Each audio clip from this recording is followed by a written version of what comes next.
We interrupt your regularly scheduled program because the Chefadette of the United States is about to whip something up. I am the Chefadette of the United States.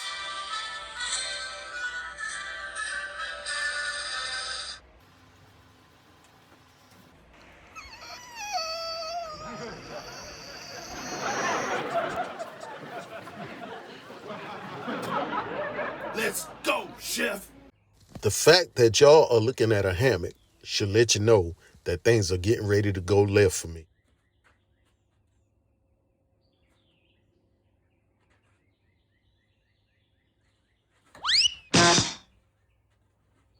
Ironically, there's a bucket in the background because I almost kicked the bucket. You know the fall was nasty when you go down fast but get up slow.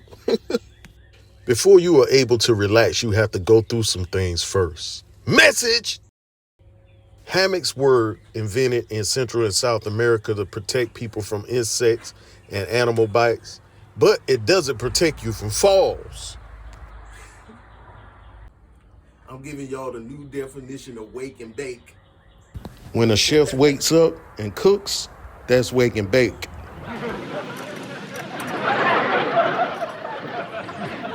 Let's go, chef.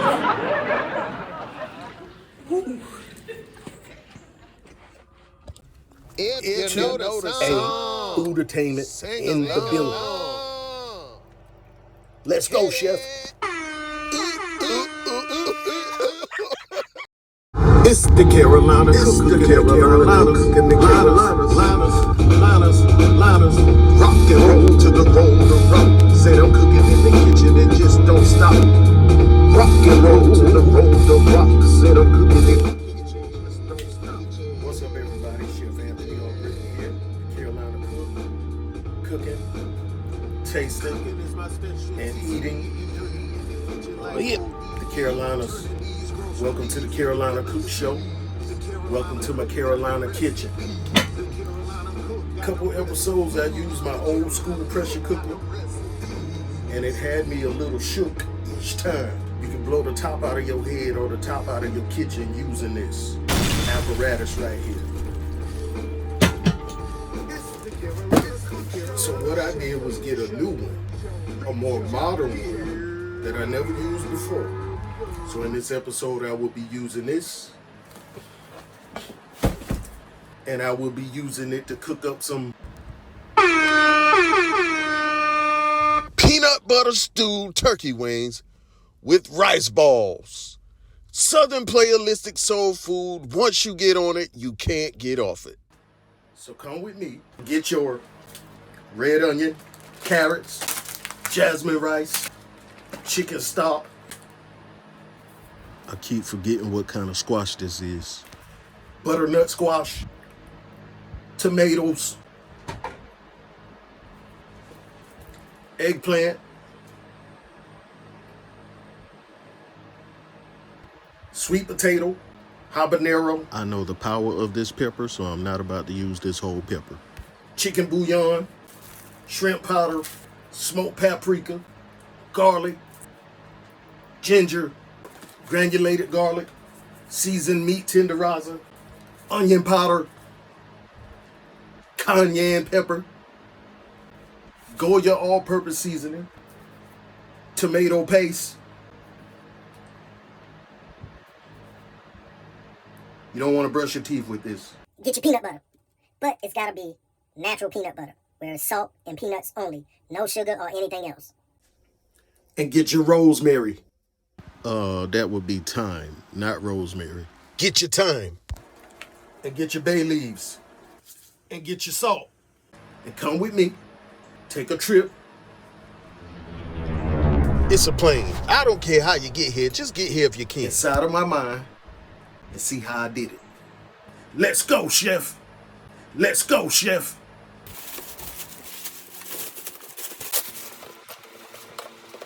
This looks like some type of time travel device. Wonder if I could go back to the 1990s. That would be nice. because the 2000s ain't really hitting on nothing. But it's like Mos Def and Quali said, the world is whack, but life is beautiful. Let's go, chef. Looks like I won't be using the stove for anything but the rice. So I'm gonna go ahead and get this set up, and everything else will be done in this pot. This is not a tutorial on how to use this pressure cooker, okay? It comes with an instruction book, people. Now, I'm gonna go ahead and get started by preparing my eggplant, butternut squash, and my sweet potato. What I'm doing is peeling them and cutting them into large chunks. If you cut them into small chunks, chances are they will become mush when you cook them into the stew. So you want them in large enough pieces to be able to withstand the heat. Okay, now I'm gonna prep my blender ingredients. I'm just gonna cut some tomatoes up, some red onion, and one little bitty piece of habanero. That one little bitty piece of habanero still packs a whole lot of heat, man. That's a serious pepper, man. Then I'm gonna, cut up the red onions. My ginger is already pre-minced. Then I'm gonna throw some garlic cloves in there as well. And I'm gonna julienne cut some of the red onions for the pot. All right, I'm adding my garlic, and my ginger is already added. I'm gonna go ahead and blend this up and begin to base for the stew. Y'all, when you blend this stuff up and taste it, it's some pretty nasty stuff. Pretty nasty and pretty spicy. It's not supposed to taste good yet. What we're doing is building flavors. So the purpose of this mixture is just to get your stew started. And then towards the end, it'll all come together. So if you taste it and it takes you back a little bit, just keep that in mind. Oh, and you want to add a little water to the bottom of your blender to get things going. All right, I'm going to get started on my turkey wings. I got some clean turkey wings here that I'm going to season up. If you ask some people, they'll let you know that they love turkey wings more so than chicken even. I'm one of those people. People like me coming for the turkey before Thanksgiving Day. Got my spices here. Shrimp powder, Adobo all-purpose, smoked paprika, cayenne pepper, onion powder, seasoned meat tenderizer, and granulated garlic.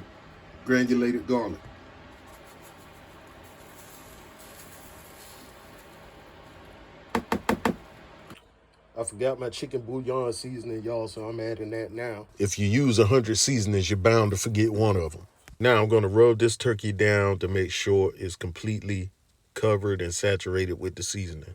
Now, if you do this raw-handed like me, you're going to get a lot of seasoning on your hands. But please, refrain from eating your fingers and wait till the turkey is done. See, we learned in preschool that it's easy to get a hand confused with a turkey.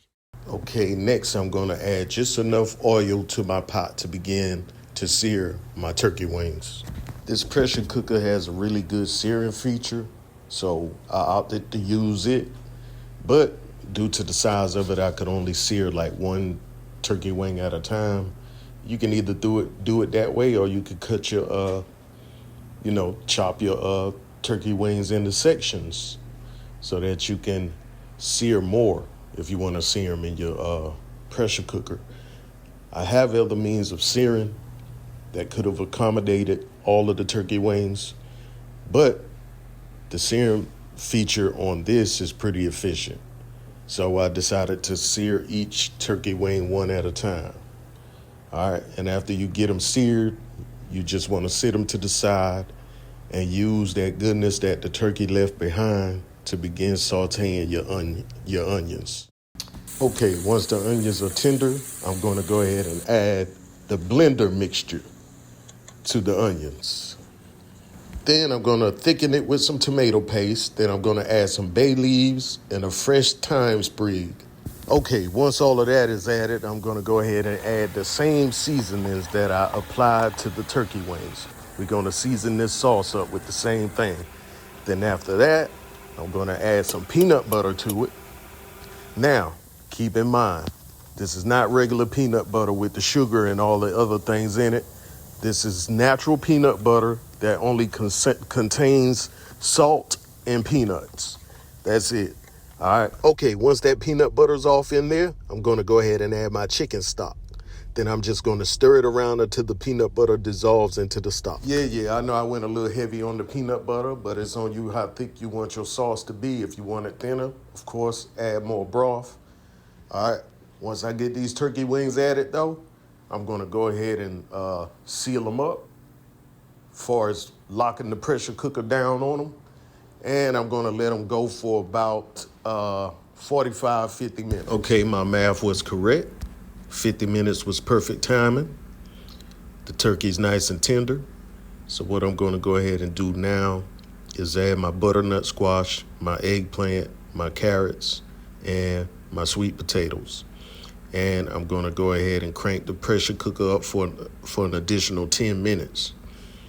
And after that, everything should be ready. You know, the carrots and everything should be tender. Okay. My guesstimate was right.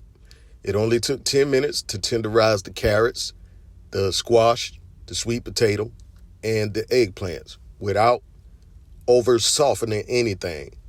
They're perfect. All right. And as you can see, the stew produced a lot of oil. You have a lot of oil that came from the peanut butter, a lot of oil that came from the turkey wings. So what you want to do is go ahead and skim that off. All right. Get rid of the excess oil. All right. Now everything is good, nice, tender, well done. The stew is ready. Let's go into making the rice balls. All right, now on to the easy breezy part of the video, y'all. That is the rice balls. All right, I got some jasmine rice here that I've already rinsed. You want to rinse your rice till the water is clear. Get all of that starch out of there. The reason I use jasmine rice is because the rice you use is the results you will get. All right. Okay, now what you want to do is add salt to your water and your rice. And with your water, you want to make sure you got more water than rice. Sort of the same method of making mashed potatoes from scratch is the way you're doing this rice so that you can mash it up into almost like mashed potato consistency. Okay. Now, what you want to do is bring this rice to a rolling boil. Then bring it down to a simmer, cover it, and just let it cook. Just let it go. All right? And once that water evaporates and everything, you'll have a nice, mushy type, sticky rice. Now, it's not about timing. All you're doing is observing your rice. I've observed my rice. I see that the water is evaporated. The consistency is, mushy enough for me to start mashing it. So, it's different methods. You can use a potato masher. I tried that. And you can use a wooden spoon. The wooden spatula, not spoon, the wooden spatula. You can use that. And that was my preferred method. I called this a spoon. It's not a spoon. I called it a spatula. It's not a spatula. So y'all just figure it out. Y'all see what I'm using. And what you want to do is just use it to pull the rice from one side of the pot to the other side, to the wall of the pot, and just smash it against the wall of the pot. And you just continue with that motion until all of your rice is mashed. Then once it's mashed, you just want to scoop it out like some ice cream. And then you want to wet your hands and roll it up, form it into balls. All right? Sort of like making a snowball. But this is not a snowball. I cannot imagine this being thrown at my head. Wow, I could just, the impact of that hitting your head, like, I don't even want to know. But I know if Anthony Jr. was here, that little fella he would definitely throw one of these at my head. All right, so after you form them, y'all, You want to wrap them in saran wrap, the same way you would do to keep fufu warm after you make it. You wrap it in saran wrap to give it a shape and keep it warm. But since I don't have saran wrap, I'm just going to form them up, and that's it. And if I have to warm them back up before I serve them, that's what I'll do. All right. Now, they're all formed up like Voltron. Some of y'all too young to know what Voltron is. Just Google it if you want to know. All right. That was a dope cartoon, man. I'm telling you. But now they all formed up, y'all. I'm going to go ahead and fix a plate. And there you have it. Peanut butter stewed turkey wings with rice balls. Cooking is my specialty. Getting dirty in the kitchen like ODB. Turning these groceries into delicacies. The Carolina cook got the recipe. The Carolina cook got the recipe. The Carolina cook got the recipes. See that? It's playing no games. Dip that into the sauce. And you eat it with your hands, man. You eat it with your hands. It's African style food, man. You eat it with your hands. Thank y'all for watching. Like, comment, share the love, and subscribe to get me into the rhythm of the algorithm. And y'all just remember, none of us are victims of anything. And that's one of the most important life lessons that I've recently learned. We're not victims of anything. We just have to learn how to find our power. To overcome it anyway. To do it anyway. To get through it anyway. Etc. Liketh, shareth thou the love, and subscribeth unto my channel. And smiteth, watch for the hook, that notification button. Thank ya. Y'all just chill to the next episode. Let's go, chef!